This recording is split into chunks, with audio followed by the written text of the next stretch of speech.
Hindi nagustuhan ni Coach Timco yung mga tawagan doon sa Game 2 ng Barangay Ginebra versus TNT. Sinabi ni Coach Tim na terrible daw yung mga referee at ang dami ring free throw na binigay doon sa TNT tropa kumpara naman dito sa Barangay Ginebra. At sinabi rin niya na hindi rin maganda yung mga naging tawagan at umaasa siya na pagdating sa Game 3, magiging mas maganda resulta nito para dito sa Barangay Ginebra. Ang ibig sabihin, papalitan yung officiating crew para naman maging maganda to para dito sa Gene Kings. Sinabi ni Coach Timco na gusto niya ay maging patas lamang yung tawagan dito para masiguro na hindi naman sila masyadong maagrabyado. Lumamang ng hanggang 22 points itong TNT tropa dito sa Game 2 at nakahabol naman ang Barangay Ginebra na cut ito ng 4 pero nung bandang huli ay nanalo ang TNT. So ang nangyari parang baliktad doon sa Game 1 kung saan lumamang naman ng 18 puntos ang Barangay Ginebra pero nung bandang huli nakahabol ang TNT pero nanalo ang Ginebra. So dito sa Game 2 baliktad naman yung nangyari. So tignan natin kung anong mangyayari sa Game 3. Ang talagang makikita natin dito very intense yung serye. At parehong side syempre meron yung mga reklamo sa officiating. Kung maalala natin doon sa Game 1, ang nagreklamo naman si Chot Reyes dahil dapat daw may foul yung huling tira ni Calvin Oftana.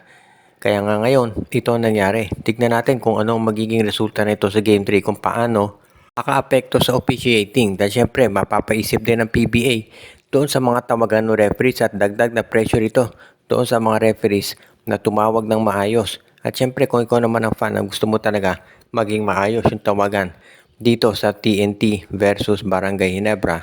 Dahil syempre sa yung kampyonato na ang pinag-uusapan talaga dito. Sa ngayon naman, ang San Miguel Beermen daw ay interesado na ma-acquire ang point guard na si Mikey Williams mula sa Converge Fiber Xers. Parang nakikita ro kasi ng Converge yung laro ni Mikey, hindi na katulad noong dati na ang lakas-lakas nito at talagang scoring machine. Ngayon nakita natin dun sa nilalaro niya sa Converge parang hindi na siya katulad noong dati. So mukhang San Miguel daw interesado na kunin ito. Dahil ang Converge mismo daw parang willing na silang ilagay sa trading block itong si Mikey Williams provided magaling din naman yung magiging kapalit. So posibleng mangyari dito baka magkaroon ng 3-team trade kung saan mapupunta si Mikey Williams sa San Miguel, si Richie Rivero naman dadalhin sa Converge Fiber Xers at si Jeron Teng at isang first round draft pick ibibigay naman sa Phoenix Fuel Masters. So kung ganyan ang magiging sitwasyon sa tingin ko magiging maganda to para sa tatlong koponan. Kung sakasakali si Mikey, yan yung magiging true point guard ng San Miguel Beermen. Kasama itong si Jericho Cruz, Chris Rosales at Chris Ross plus si Paulo Hernandez. At yung shooting guard naman nila, si Paulo Hernandez at si CJ Perez. Actually, si Jericho Cruz pwedeng mag-shooting guard, pwedeng mag-point guard. So, yan yung magiging bentahe ng SMB.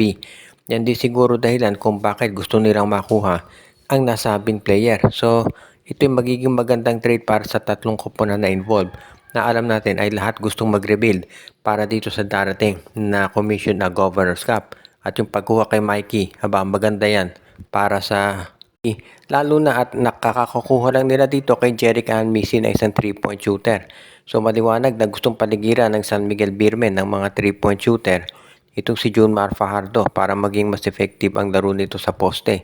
At para nakikita rin ng San Miguel na kailangan talaga nilang mag-adjust ngayon dito sa gagawin dito sa PBA na pagbabago ng laro. Sa ngayon naman, itong NLEX Road Warriors ay pinag-iisipan pa rin yung mga posibleng trade offers na nakukuha nila para dito kay Robert Bolick. Pero sa kasalukuyan, parang ang status ng NLEX ay hindi nila talaga ite-trade ito si Bolick unless talagang maging maganda yung offer. Dahil sa ngayon, mukhang gusto ng NLEX na mag-build up ng team na papaligiran ni Bolick at ni Shawnee Winston. Pero hindi natin maitatanggi na marami talagang teams na nag-o-offer para dito kay Bolick at gusto nila talaga na maging isa to sa mga players na makakuha nila para naman talagang masabi na mapapalakas yung kanilang lineup. Tignan natin kung ito yung matutuloy, no? Dahil mukhang sa ngayon seryoso itong mga ibang teams talaga na makuha si Robert Bolick. Pero sa bandang huli, NLEX ang magde-decide kung ite-trade to o hindi. Ang isa doon sa mga teams na interesado kay Bolick ay itong Converge Fiber Xers, no? parang nag-shift yung attention ng NLEX mula kay Cedric Barefield ngayon papunta na dito kay Robert Bolick. Dahil daw to si Barefield, ang report natin mukhang sa Meralco Balls daw to mapupunta. So ngayon, tingnan natin kung ito si Robert Bolick mapunta sa Converge, pero walang duda na matindi magiging asking price ng Converge ng NLEX dito. Magandang tandem sana itong si Bolick at si Juan Gomez de Leaño. Pero sa ngayon, mukhang medyo kakaiba talaga yung lakas nitong si Bolick, kaya nga siya ang gustong makuha ng ibang mga teams. At yan talaga yung kinakailangan sa ngayon sa tingin ko na mangyayari dito sa Converge Fiber Xers, na magkakaroon sila ng matinding offer para dito kay Bolick para pumayag itong NLEX Road Warriors. Dahil yan lang talaga ang paraan para masabi natin na magiging agreeable itong koponan ni Coach Jong Wichico na mag-part ways dito kay Bolick. Dahil yan talaga literally ang franchise player nila at hindi sila papayag na ito'y mawala na lang dito sa kanilang koponan. Kaya magiging very interesting itong mga susunod na araw para dito sa NLEX Road Warriors, lalo na kung makukuha talaga nila itong si Robert Bolick mula dito sa kanilang lineup ngayon. At sa ngayon, ang huli nating maibabalita naman, ito raw Blackwater Bossing. Ang daming nakukuhang offer para dito kay Cedric Barefield at Christian David. Pero hindi lang yan, pati para dito kay Das Panopio meron nang nakukuhang offer itong Blackwater. Pero wala pang sinasabi si Dioseldo C, yung owner ng Blackwater, kung kasama to sa mga ite-trade nila. Alam natin na si Barefield at si David nasa trading block, pero to si Panopio walang confirmation kung ite-trade o hindi. Pero ang sabi nga ng mga insiders, kung ang Converge ang Blackwater ay willing i-trade yung dalawang top players nila, lalo pa siguro to si Panopio na rookie pa lang.